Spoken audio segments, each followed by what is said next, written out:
Kumusta po tayo mga kalinga at kababayan? Magandang buhay muli, Analisa Reality Vlog. Balik po tayo sa pagre-reaction. Dating gawin ho, syempre may rason kung bakit 2 araw yata ako hindi nakapag-upload. Trabaho muna, no?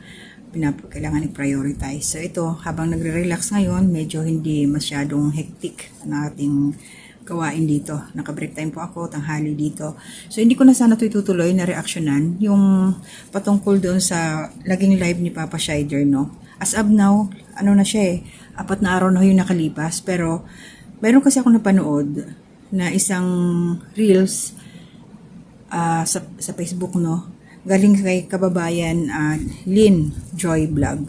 Ito po yung resibo na maihahambing or ayan, maire-relate natin or maisasama dito sa aking itutuloy na reaction patungkol sa naging live nga ni Papa Shider about kay Bianbi, no? Yung sa diferensya ng mga palipad sa kanya. So may reflection po kasi dito Doon ako nakatutok. Reflection, yung naging resulta sa mga naging action.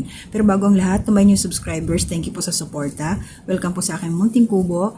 Mga silent viewers nasa comment section, salamat po sa panunood ninyo sa aking mga ginagawang upload at sa hindi po ninyo pag-skip ng ads. Maraming salamat din po. And also, tuloy-tuloy po natin suportahan, of course, sila Kuya Bal Santos Matubang, ating ama ng Kalingap, no, yung founder, Kalingap Rab, Jack Tapia Matubang, Ate Edna Vlogs, at sa lahat po ng mga reactionist na nagre-reaction po dito sa buong Kalingap tahanan. So ito na, tuloy na natin to kahit medyo di pa naman to panis, since nga kahapon ko lang napanood yung reels na to ni Kabayan.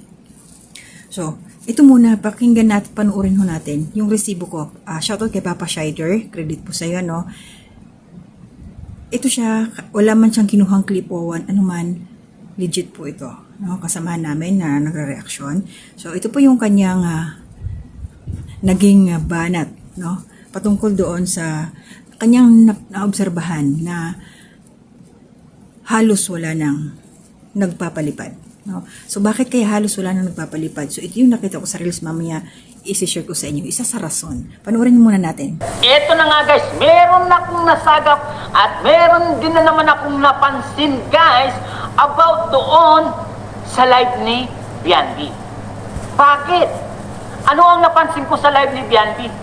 Guys, bakit walang nagpalipad doon sa live ni Bianbi? Anong nangyari guys? Bakit walang palipad? Bakit hindi ka na pinapaliparan ng mga sponsor mo? Naubos na ba? Mukhang naubos na yata guys ang bala.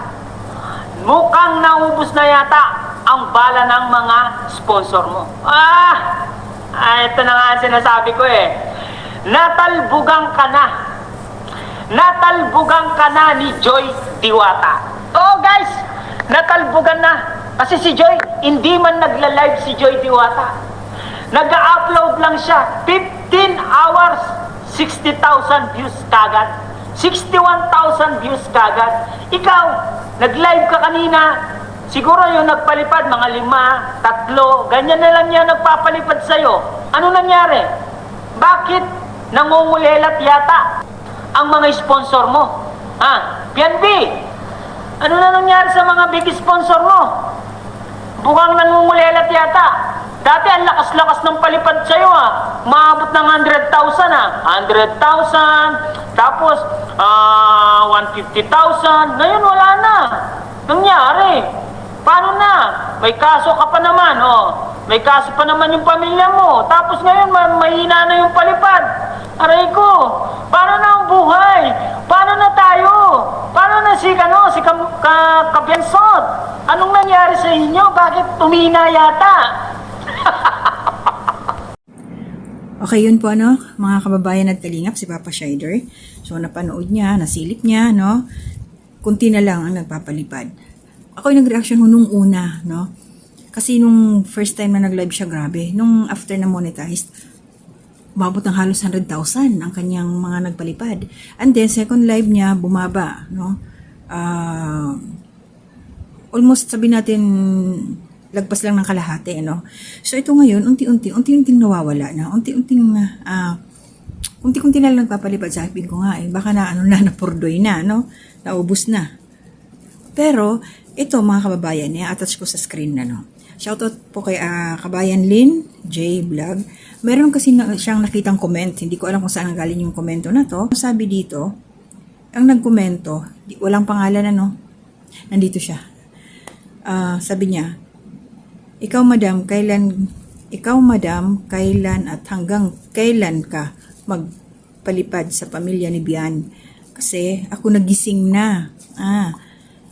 Sa katotohanan, doon na lang tayo magpalipad sa pamilya at kamag-anak natin. Ayan. So, ito yon. So, ibig sabihin, kung bakit konti na lang yung nagpapalipad, ito isa sa rason na nagising na daw siya sa katotohanan. Ano kaya ang katotohanan na kinagisnan nito ni kababayan, na nag-comment doon?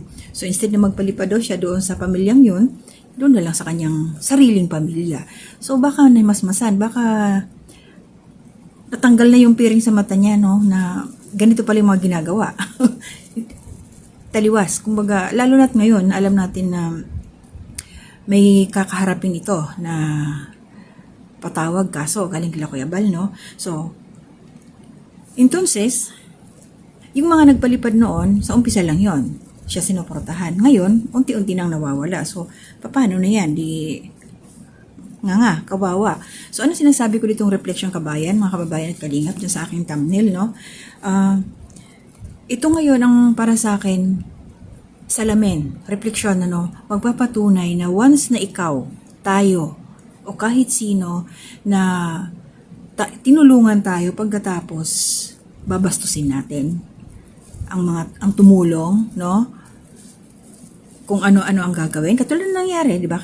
Nangyari kay Kuya Bal, na ipinatulpo ni TQ. So, may balik.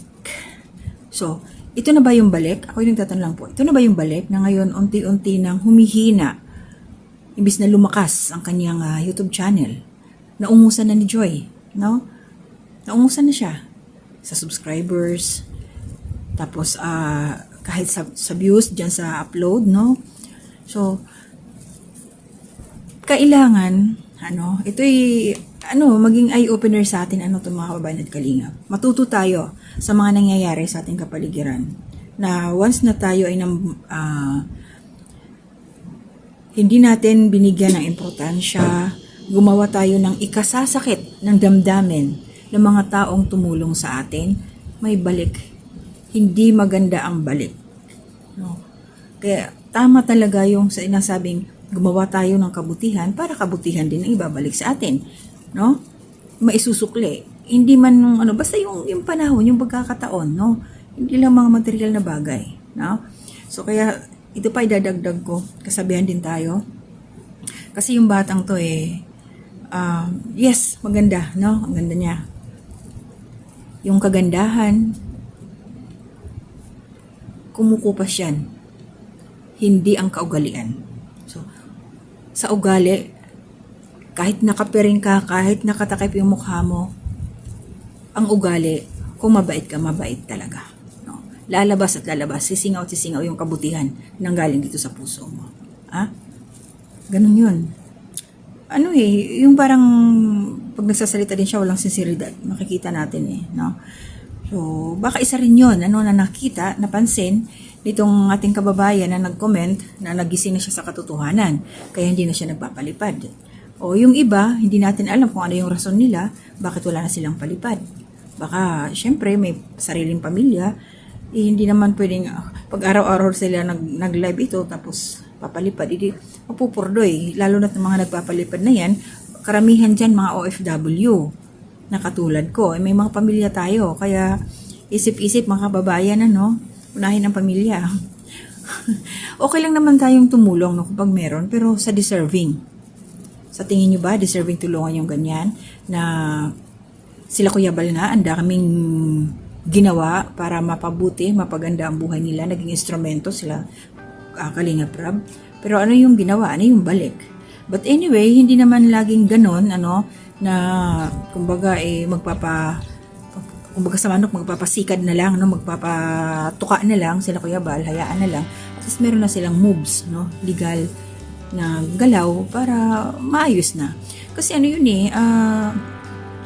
parang inaapakan yung pagkatao mo samantalang tumulong ka naman, di ba?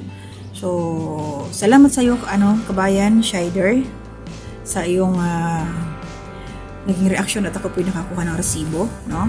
So, yun na yung katunayan na bumabagsak na unti-unti.